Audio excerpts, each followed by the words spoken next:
Find out what the owners of Acropolis Pizza are planning to do to increase safety. And we'll tell you about the brothers who waited years to file a $5 million lottery prize and are now under arrest. The mayor of Manlius is accused of harassing coworkers. We'll tell you what kind of charges Paul Serafin faces. We'll detail how Barack Obama plans to address the upcoming fiscal cliff. All that and more on Citrus TV News, live at 8:30.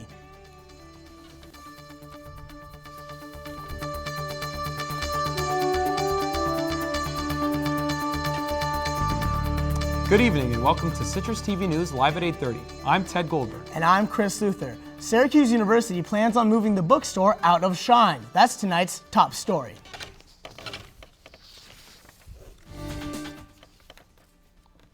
Syracuse University students who go to Shine Student Center for books might have to go elsewhere to pick up their books for school. Kristen Eskow joins us now to take a look at why SU decided to create a new bookstore and move it out of Shine.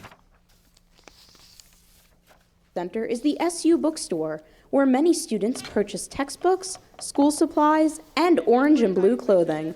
But the bookstore will eventually be leaving Shine and will be housed in a new building to be constructed on University Avenue. Eric Beatty, the director of campus planning, design, and construction at Syracuse University, says there are plans in the works for a new bookstore, fitness center, and retail spaces within the structure.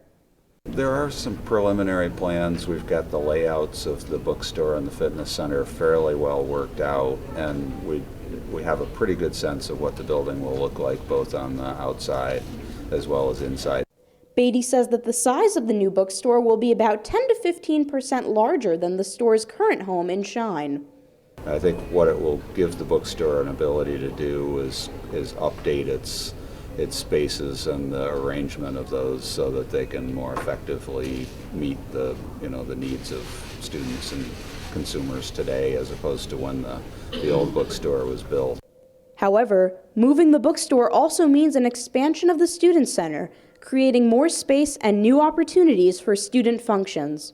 For many years we've understood that there are lots of things that student organizations and student affairs would like to be able to do in Shine that just hasn't been possible because of space limitations. So what this will do is give us a nice opportunity to rethink Shine. No groundbreaking date has been set yet for the new bookstore, but it's clear that Shine Student Center will look at least a little different in years to come. I'm Kristen Eskow, Citrus TV News. The bookstore in Shine Student Center, but what are some of the benefits of taking the bookstore and moving it out of Shine Student Center? Well, besides the fact that a bookstore, a fitness center, and retail stores will be housed in a beautiful brand new building, the student center will be expanded now to include more space for student organizations, student activities, to become more of truly a student center instead of a student center and a bookstore. I know it can get pretty packed in there, but when should we expect this new building to be finished? How far along is the project? Well, there's no set groundbreaking date yet. They're expecting possibly next fall to begin groundbreaking, but the details are still a little bit shaky. They're not too sure exactly when groundbreaking will begin, when it will be completed. So there's still a lot of details that have to be worked out. And you said there's going to be more room for these student groups to be operating. How much input did students have into this idea? Well, actually, there's a committee that's been formed, including students, staff members of Shine Student Center, and members of the Office of Planning and Construction on campus. And they're all working together collaboratively to figure out what they want to do with that space, what activities want to be put there. And there's a lot of, it creates a great opportunity for student input, not just staff at the university, to truly make it a student center. I'm sure many of the students are excited for the new building. Kristen, thank you for making your Citrus TV debut. The popular pizza parlor Acropolis, located on Marshall Street, has agreed to upgrade security after tremendous police pressure. The restaurant has trouble controlling their customers, including police involvement with drug possession, thefts, and stabbings inside the restaurant, as well as outside the establishment. The manager of Acropolis has hired a security guard for weekends. He hopes his efforts are enough for the city to not close the restaurant. DPS still encourages students to stay away from the restaurant after dark. Grammy Award winner Tim O'Brien will be visiting Syracuse Friday night for a Focus Project show to highlight his many musical talents. O'Brien is known for his use of bluegrass, old time, and Celtic music. O'Brien is a native of West Virginia and won a Grammy back in 2005 for his album Fiddler's Green. O'Brien will play at the May Memorial. Tickets to the event start at $25 and are available at focus.org.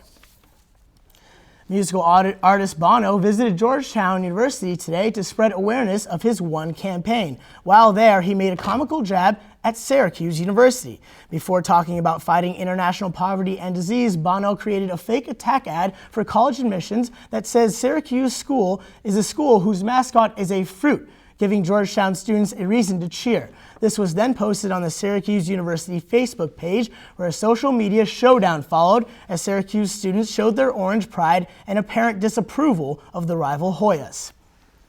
The Syracuse Center of Excellence will host a green bag lunch tomorrow to focus on the government's role in creating a green community. The lunch will include a panel discussion about how Syracuse can become more environmentally friendly. Doors open at noon at the Center of Excellence, and people can buy food there or bring a meal from home. Remember the two Syracuse brothers who waited 6 years to claim a winning lottery ticket? Well, on Tuesday, they were arrested and charged with attempted grand larceny. According to the Syracuse Police Department, Andy and Niall Ashkar awarded $5,000 to a customer for a winning ticket worth $5 million. The brothers waited to cash in the ticket a few weeks before it was going to expire. Oswego County's fire chief says that this year's budget cuts could restrict how much the Oswego Fire Department can help people. Jeffrey McRoby says that Mayor Thomas Gillen's proposed budget would cut nearly $1 million from what the city's fire department could spend. McRoby says the cuts would force him to close the West Side Fire Station and cut down on how many firefighters work during shifts. Coming up next on Citrus TV, a new app for mobile devices is helping people with diabetes. And we'll tell you about one Syracuse church that's giving away turkeys for families in Thanksgiving. Citrus TV News live at 8:30. We'll be right back.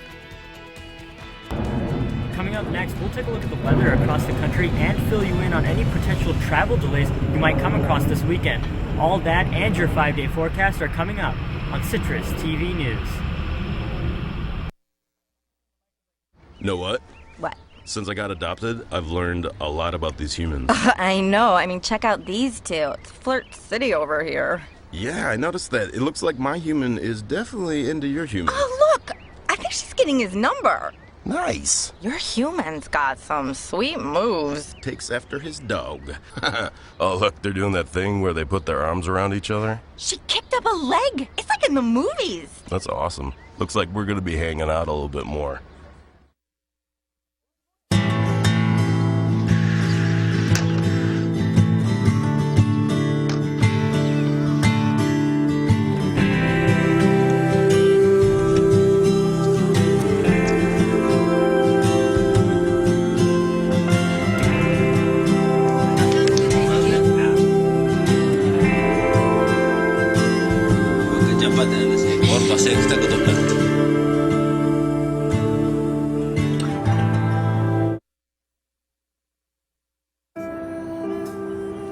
You realize that 49 million Americans struggle with hunger? That's 1 out of every 6 Americans.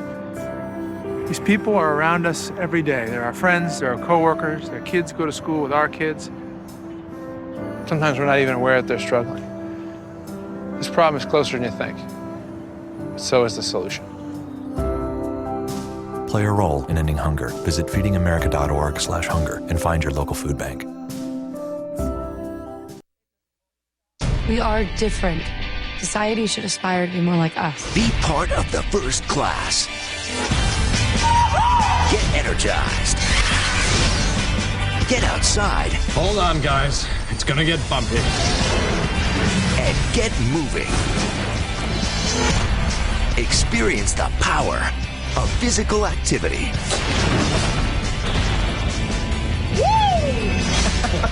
Join the movement at ActionHeroAlliance.com.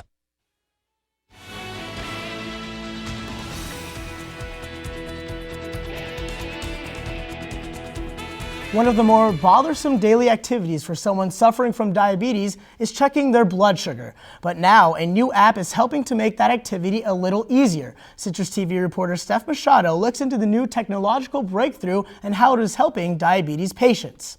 The thing Alyssa Cashman does each morning is check her blood sugar. And she does it at least 10 more times throughout the day. She's a type 1 diabetic, which means she has an insulin pump dispensing insulin into her abdomen.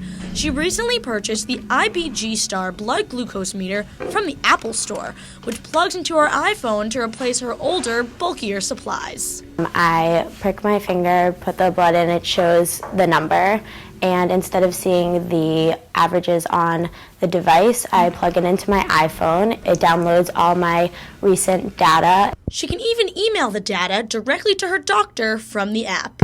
So it's definitely given me tighter control for my diabetes, and I've definitely felt much better by using this application.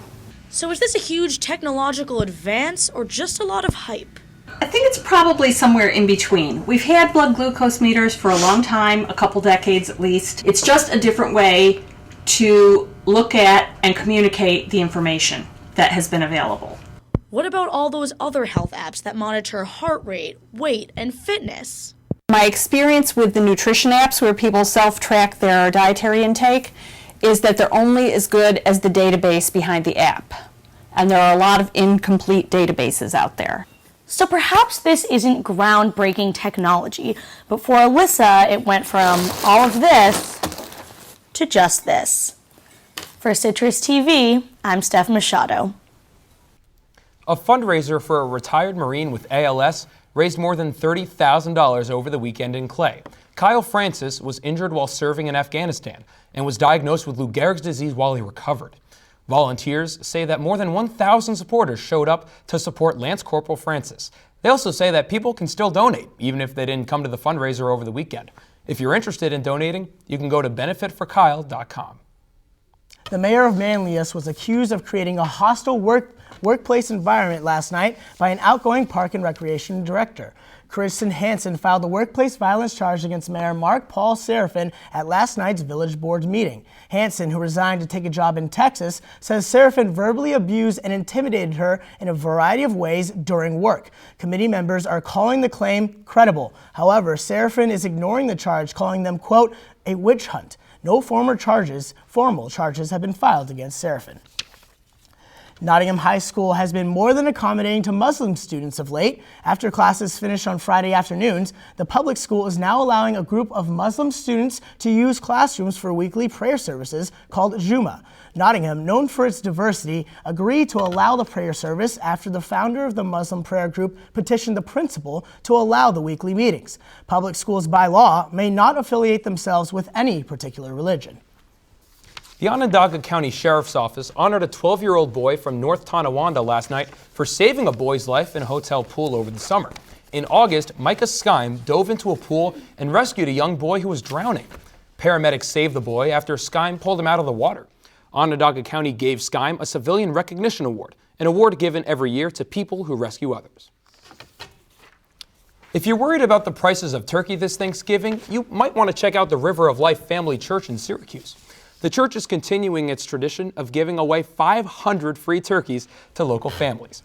Deacon Donald Page says that he hopes that the giveaway will not just feed people, but will also help unite the community. Families can attend this service on Saturday at 9 o'clock in the morning.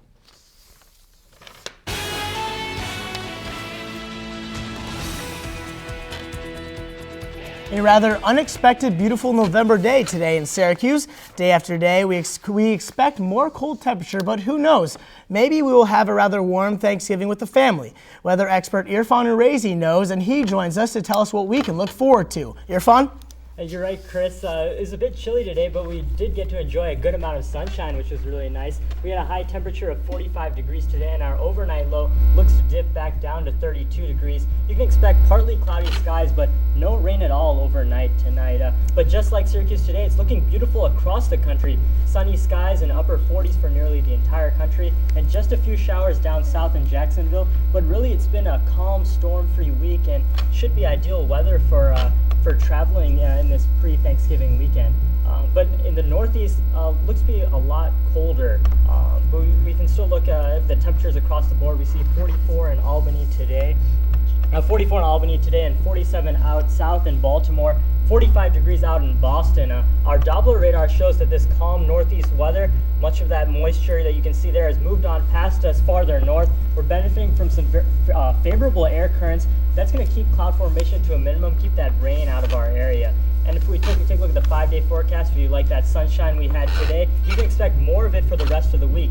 46 degrees tomorrow, and this clear weather should not affect travel over the weekend. Upper 40s for most of the week, and a high of 50 on Sunday and 51 on Monday. Irfan, it's almost unbelievable that we don't have any snow on the ground yet. So when the students all return from Thanksgiving break, how long until we can expect a little snow? Because I'm sure we're going to have some. It is Syracuse after all.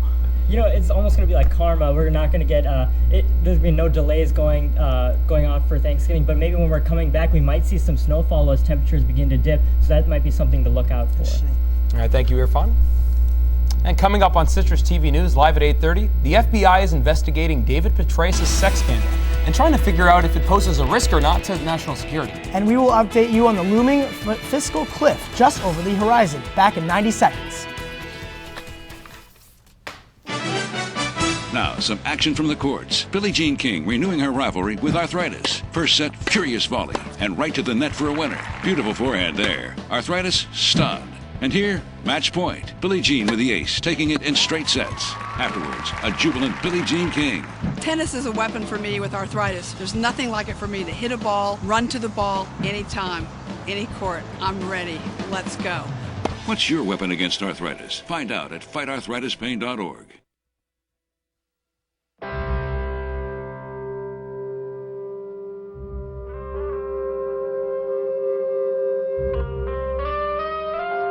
$7,000 high school students drop out every school day. That's a line of desks more than 4 miles long. We can keep students in school. Visit boostup.org and take the first step.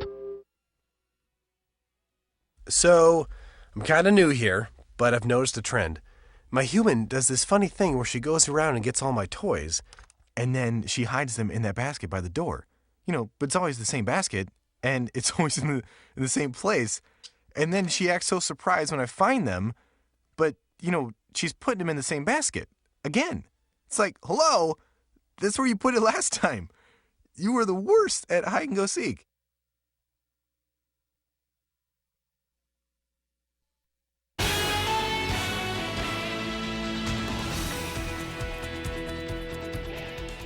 Colorado and Washington voted to legalize marijuana last week, and now the pressure shifts to the U.S. government to see if it will honor the new laws. The federal government's law says that possession of marijuana can land you in jail. Representatives Ron Paul and Barney Frank are urging President Obama to respect the new laws in these states. 16 other states have legalized marijuana, but only for medical purposes. With the resignation of former head of the CIA, David Petraeus, military analysts are wondering if the extramarital affair he had with biographer and former military intelligence officer Paula Broadwell posed a risk to national security. According to the FBI, the affair was a potential threat and created a risk that could have been exploited. Petraeus resigned from the CIA on Friday after admitting to the affair. Broadwell had secret security clearance that was revoked today.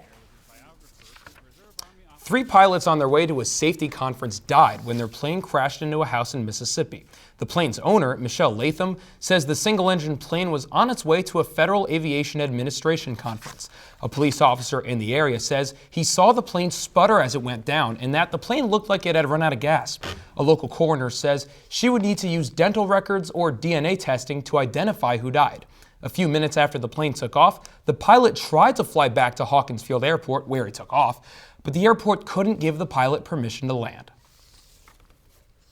A new cancer treatment is not just about treating the advance of the disease, but also the health of the person at the same time. Doctors in Syracuse are beginning to offer therapies to cancer patients used in combination with chemotherapy to boost the immune system and improve quality of life. Patients receive vitamin C treatments to reduce the side effects of chemo and are recommended an organic diet and exercise in combination with acupuncture and nutritional supplements. To help avoid the upcoming fiscal cliff, President Obama is urging businesses and labor groups to support his plan to bring in more money. Obama plans to raise nearly $2 trillion by raising taxes on the wealthy and on big businesses. White House Press Secretary Jay Carney says this would reduce the deficit by $4 trillion. Yesterday, Obama told a group of CEOs that he's committed to raising taxes on the richest people in the country.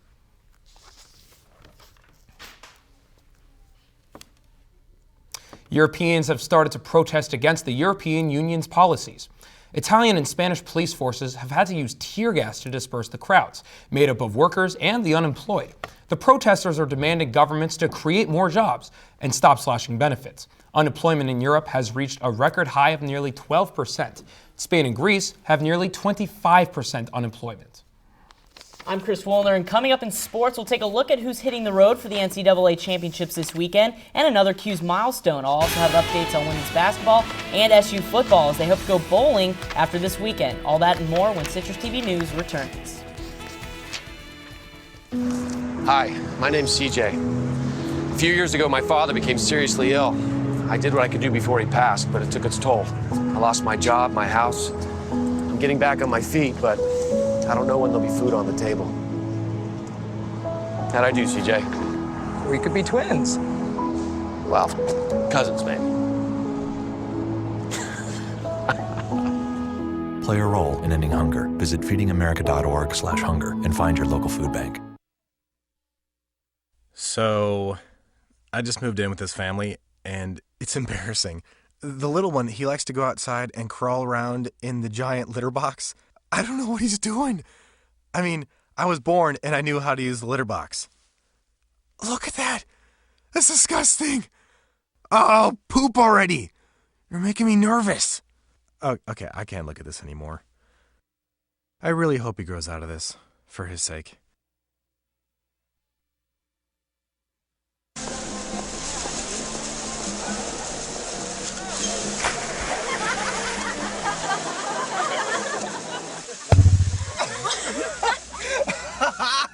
My dad's one of the producers. He's there today. Bring this week.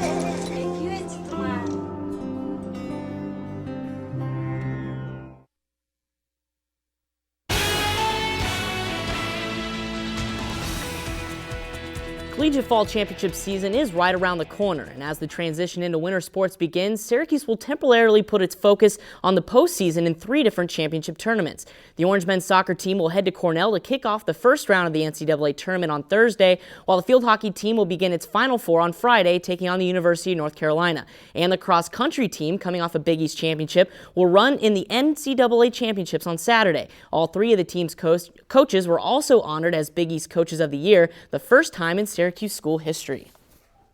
After a strong opening to the 2012-2013 season, Syracuse sophomore guard Michael Carter-Williams has been named to the Naismith's Men's College Player of the Year watch list. Carter-Williams joins 50 other players from around the nation on the list, including the likes of Indiana's Cody Zeller, Kentucky standout recruit Nerlens Noel, and Duke's Mason Plumlee. The winner will be announced during the Final Four weekend in Atlanta this April. Former winners of the award include Michael Jordan, Kevin Durant, and last year's winner, Anthony Davis. The SU women's basketball team is also on a hot start this season. Coming out after a demolishing win over Fairleigh Dickerson on Sunday, the Lady Orange took to the road to take on Maine last night.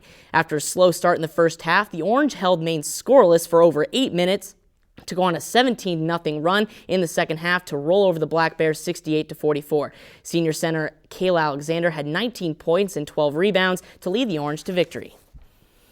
After a stunning upset victory over ranked Louisville last weekend, the Syracuse football team finds itself in the catbird seat as they head to Missouri to face the Tigers on Saturday. The Orange need just one more win in the final 2 games of the season to clinch a bowl bid, the first time since 2010.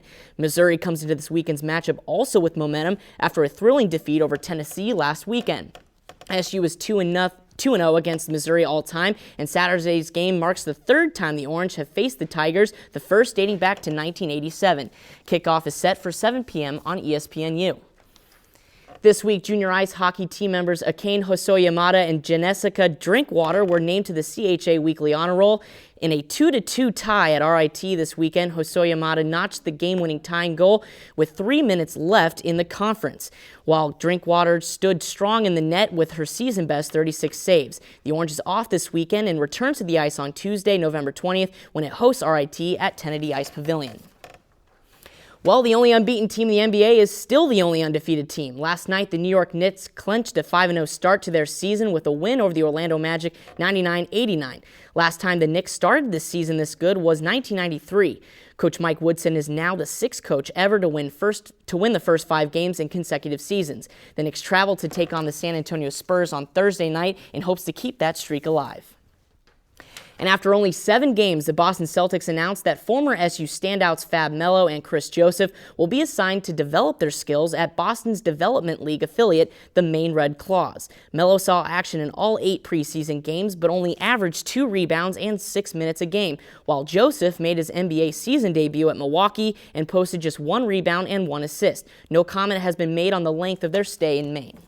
So maybe not a great start for Chris Joseph and Fab Melo in the NBA, but looking back at the Hill, head coach Ange Bradley has got the field hockey team in the Final Four for the 2nd time in her career. What was your first reaction when you found out about that? This team, Teddy, is unbelievable. With the senior leadership they have, Iona Holloway and Kelsey Millman, I mean, these girls know what they want, and they're going to take it this weekend. I have strong expectations how they're going to perform in the tournament. Yeah, they've already beaten North Carolina once, so we'll see how that game pans out. But moving over to Syracuse football, 2 games left. They have to win 1 to go to a bowl, but they're going to go on the road for both games. Can they get that game? I think they can, Chris, but here's the problem. Missouri, being an SEC school, prepares a little bit differently because of their strength of their conference. Big East not really known for their football, so it'll be interesting to see how the Orange prepares for Missouri, but I'm really wondering, or really curious to see if they can tackle Temple, because I really think that that'll be the game that gets us a bowl bid. All right, thanks for joining us, Chris. And coming up on Citrus TV News live at 8:30, up next we'll tell you what kind of weather you should expect tomorrow morning. Great job, guys. No, don't worry about it.